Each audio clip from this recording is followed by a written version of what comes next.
If you're thinking about tackling a design project at home, maybe redoing your bathroom, updating your kitchen, Pinterest is a great resource not only for inspiration, but to keep your project organized. But if you're not quite sure how it works or how to use it to your best organizing advantage, we're here to help. Designer Amy Demick is here to show you how to use your Pinterest board to organize that next home project. It's so good to have you, Amy. Thank you. Thanks. I think most people, let's be honest, all women at this point know they can go to Pinterest as a source of inspiration, but you really recommend it as an organizing tool. Definitely. It's fantastic to kind of use it as an electronic folder for all of your details that you're going to layer in for your project. So when we're thinking about a project, let's say a kitchen makeover, where do you start and how do you use Pinterest as part of that beginning? I think it's a fantastic way to go ahead and start fresh. You maybe have been pinning ideas, leading up to knowing you're going to redo your kitchen, for example, but start with a clean folder. Okay. And then always remember that now Pinterest has the feature, they've had it for a few years, that you can make a board private, right,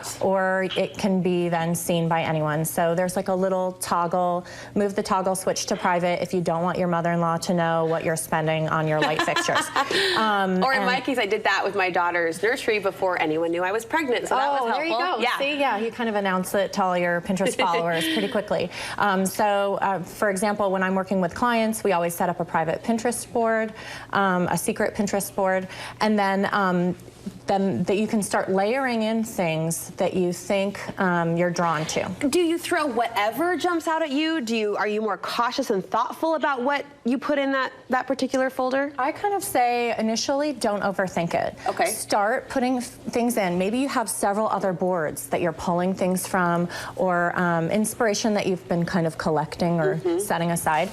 Start putting things into your board and feeding things in, and then by, say, like the 10th or 20th kitchen that you pin, you're going to start to really see a trend, whether you love all white kitchens, whether you like all white kitchens, but maybe you like colorful backsplashes. So it helps you define your style, define your direction. Definitely. You kind of start to like narrow things down and start realizing, so don't overthink it, just pin what you're starting to gravitate towards or what you like, and then all of a sudden it kind of starts to kind of narrow down your style. It's funny how sometimes as you're building these Pinterest boards, you find yourself repinning, photos from the same designer, for example, or the same individual, the same brand.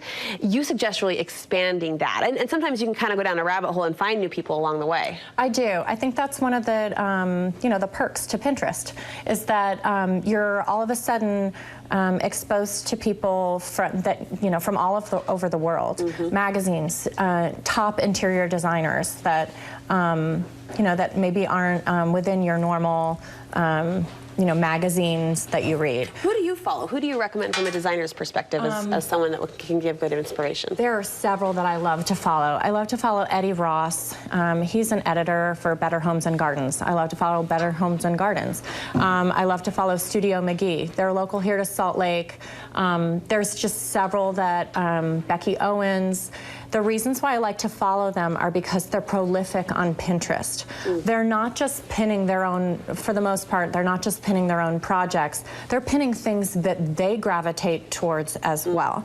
So all of a sudden in your feed, say like for me, I know in my own feed, all of a sudden I started seeing all these mason jar crafts, and I was like, why am I seeing all these mason jar crafts all of a sudden when I'm trying to find inspiration for a powder bathroom? And with Pinterest's new algorithms that they've rolled out over the last year, they start putting things in your feed that they anticipate you will like.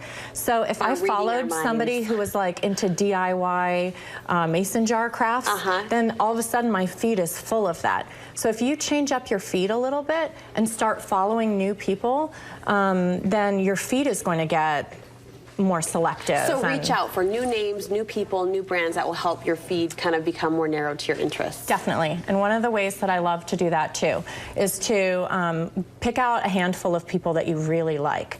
Go to their Pinterest page and then see who they follow. If you open up that little segment where they follow people, you're going to see people that maybe you've never heard of before. Maybe there will be people that you say, oh, I follow them already on Instagram, but I never thought of following them on Pinterest. Right. And now that I'm doing this project, that would be a tremendous resource. I know we're talking about Pinterest, but this applies to Instagram as well. And I love when I follow someone new and it gives you those suggested right names or brands or handles, and you start clicking through and thinking, I don't follow them, I should follow them. Same thing applies on this Pinterest platform. Definitely. And then it broadens your horizon, especially if you've been in a rut and you don't know who to follow. You know, just starting the segue with changing things up by 1 or 2 new people will then shift that algorithm more away from the mason jars and more to like, you know, the specific type of decorator that you like to follow.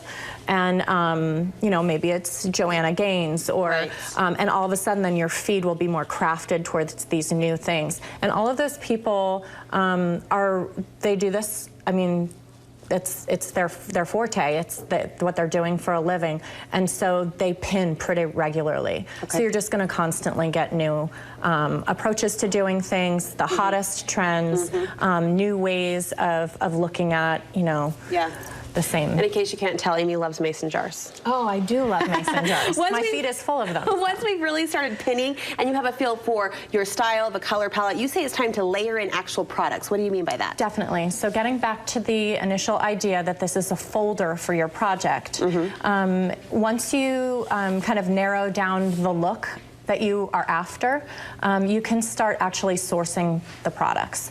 So say you want a specific type of farmhouse sink. Well, instead of finding it online and then saving it to your hard drive on your computer, pin it. Pin it right to your Pinterest board. But you recommend pinning from a contractor's website? Definitely. If you are working with local contractors and instead of having everything in your phone or texts, pin it to your Pinterest board. When I redid my kitchen, I had several potential cabinetry companies that I wanted to work with. And even through the interviewing process and the early design process when I was getting estimates, I kept everything on that Pinterest board. And I do that with clients too. They have one place to go. Everything's there. You can make notes on your pin. So it becomes a way to comparatively shop, Definitely. Yep, whether it's local contractors or, as I said before, something like hardware, sinks, light fixtures. There are several even websites that have Pinterest board, like Copycat Chic is a fantastic blog.